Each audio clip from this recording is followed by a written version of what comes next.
اعوذ باللہ من الشیطان الرجیم بسم اللہ الرحمن الرحیم فتلقى آدم من ربہ کلمات فتاب علیہ۔ تو سیکھ لیے، حاصل کر لیے آدم نے اپنے رب سے کچھ کلمات، تو اللہ نے ان کی توبہ قبول کر لی۔ اب اس کی وضاحت سورہ اعراف میں ہے۔ یہ تو چونکہ پس منظر میں وہ 2/3 قرآن موجود ہے، اس کی وضاحت کیا ہے کہ حضرت آدم میں سخت پشیمانی پیدا ہوئی ہے، میں نے کیا کیا، مجھ سے خطا سرزد ہو گئی، اللہ کے حکم کی میں نے خلاف ورزی کی۔ لیکن ان کے پاس الفاظ نہیں تھے کن الفاظ میں اللہ سے استغفار کریں، کن الفاظ میں اللہ سے معافی چاہے۔ اللہ کی رحمت یہ ہوئی کہ اللہ نے الفاظ میں خود تلقین فرما دی۔ یہ اللہ کی شان رحیمی ہے۔ اصل شے جو ہے وہ انسان کے اندر گناہ پر ندامت کا پیدا ہو جانا ہے، یہ اصل توبہ ہے۔ علامہ اقبال نے جو بڑی اپنی آغاز عنفوان شباب میں جو اشعار کہے تھے، ان میں سے ایک شعر کو سن کر پھڑک اٹھے تھے اس وقت کے اساتذہ بھی۔ موتی سمجھ کے شان کریمی نے چن لیے، قطرے جو تھے میرے عرق انفعال کے۔ انفعال کہتے ہیں شرمندگی کو۔ شرمندگی سے میری پیشانی پر جو پسینے کے قطرے نمودار ہو گئے، میرے پروردگار کو وہ اتنے عزیز ہوئے، اس نے انہیں موتی کی طرح چن لیا۔ موتی سمجھ کے شان کریمی نے چن لیے، قطرے جو تھے میرے عرق انفعال کے۔ تو فتلقى آدم من ربہ کلمات، ان پر پچھتاوا ہوا، ندامت ہوئی، اللہ نے انہیں الفاظ، وہ الفاظ کیا تھے وہ سورہ اعراف میں ہیں۔ ربنا ظلمنا انفسنا وان لم تغفر لنا وترحمنا لنکونن من الخاسرین۔ اے اللہ، ہم نے اپنی جانوں پر ظلم کیا ہے، اور اگر تو نے ہمیں بخش نہ دیا اور رحم نہ فرمایا تو ہم تو خسارہ والوں میں ہو جائیں گے، تباہ ہو جائیں گے، برباد ہو جائیں گے۔ یہی پر فوری تقابل موجود ہے۔ غلطی ابلیس سے بھی ہوئی، حکم سے سرتابی ہوئی، لیکن اس پر ندامت نہیں ہوئی، تکبر کی بنا پر اور اکڑ گیا، انا خیر منکم۔ غلطی آدم سے بھی ہوئی، نافرمانی ہوئی، لیکن اس پر پشیمان ہوئے اور توبہ کی۔ وہ شیطنت ہے، یہ آدمیت ہے، ورنہ کوئی انسان گناہ سے اور معصیت سے مبرہ نہیں ہے۔ حضور کی ایک حدیث ہے، کل بنی آدم کلکم خطاؤون، کل بنی آدم خطاؤون وخیر الخطائین التوابون۔ آدم کے تمام اولاد، تمام انسان خطا کار ہیں، ان خطا کاروں میں بہتر وہ ہیں، اچھے وہ ہیں جو توبہ کرتے ہیں۔ تو یہاں حضرت آدم سے غلطی ہوئی، ان توبہ کی، پشیمانی ہوئی، ندامت ہوئی، اس نے کی اور اس پر جم گیا، اصرار کیا۔ فتلقى آدم من ربہ کلمات فتاب علیہ انہ هو التواب الرحیم۔ یقیناً وہی تو ہے بہت توبہ کو قبول فرمانے والا اور بہت رحم فرمانے والا۔ یہ نوٹ کیجئے گا، توبہ کا لفظ دونوں طرف سے آتا ہے، بندہ بھی تواب، وخیر الخطائین التوابون، تواب بندے بھی ہو گئے، تواب اللہ بھی ہے۔ اس کی اصل حقیقت کیا ہے؟ بندے نے خطا کی اور دور ہو گیا اللہ سے، اللہ نے اپنی رحمت کی نگاہ اس سے پھیر لی۔ بندے نے توبہ کی، اللہ پھر اپنی رحمت کے ساتھ اس کی طرف متوجہ ہو گیا۔ توبہ کے معنی پلٹنا۔ بندہ معصیت سے توبہ کر کے اپنی اصلاح کی طرف، بندگی کی طرف، اطاعت کی طرف پلٹ آیا۔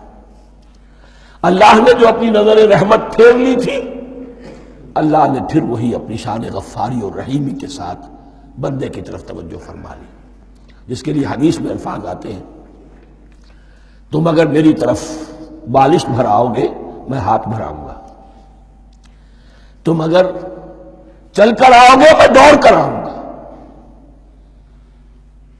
ہم تو مائل بکرم ہے کوئی سائل ہی نہیں، راہ دکھلائیں کسے رہنم منزل ہی نہیں۔ وہ تو تواب ہے، بس فرق یہ ہے کہ تابہ بندے کے لیے ہوگا تو الہ ہوگا، تابہ الہ، انی تم تو الیک، اور جب اللہ کی طرف سے ہوگا تابہ علیہ، وہ اعلیٰ ہوگا، اس پر توبہ کی، یعنی اللہ کی بلند شان ہے تو انسان توبہ کرتا ہے تو اس کی طرف توبہ کرتا ہے. اللہ کی شان کیا ہے؟ وہ توبہ کرتا ہے بندے پر. الا فتاب علیہ انہ هو التواب الرحیم. قلنا اہبطوا منها جميعا، ہم نے کہہ دیا اتر جاؤ اس سے اب تم سب کے سب. فَإِمَّا يَأْتِيَنَّكُم مِّنِّي هُدًى، اب یہاں لفظ آیا ہے اہبطوا، یہاں بھی پہلے بھی آیا ہے. جو حضرات یہ سمجھتے ہیں کہ تخلیق آدم آسمانوں پر ہوئی ہے اور جنت بھی وہ آسمان میں ہے جہاں رکھے گئے تھے، آزمائشی یا ٹریننگ یا ڈیمانسٹریشن والی جنت، وہ یہاں حبوط کا ترجمہ کریں گے کہ آسمان سے زمین پر اترنے کا حکم دیا گیا. جو لوگ سمجھتے ہیں یہی کسی بلند مقام پر تھے، وہ کہتے ہیں کہ نیچے اترو، کسی بڑی اونچی سطح مرتفع پر اگر کوئی جگہ تھی تو اب نیچے اترو اور جاؤ، اب تمہیں زمین میں ہل چلانا پڑے گا اب روٹی حاصل کرنے کے لیے. یہ جو نعمتوں کے دسترخوان یہاں بچھے ہوئے تھے یہ اب تمہارے لیے نہیں. اس کے لیے اس معنی مجلس کا استعمال جو ہے وہ آ جائے گا آگے چل کر اسی سورہ بقرہ کے اندر، کہ اس معنی میں بھی سورہ بقرہ کے 7ویں رکوع میں یہ لفظ استعمال ہوا ہے. تو امکان اس کا بھی ہے، بس اس سے آگے ادھر یا ادھر کی زیادہ بحث کرنے کا یہ موقع دورہ ترجمہ قرآن میں نہیں ہے. قُلْ اهْبِطُوا مِنْهَا جَمِيعًا فَإِمَّا يَأْتِيَنَّكُم مِّنِّي هُدًى فَمَن تَبِعَ هُدَايَ فَلَا خَوْفٌ عَلَيْهِمْ وَلَا هُمْ يَحْزَنُونَ.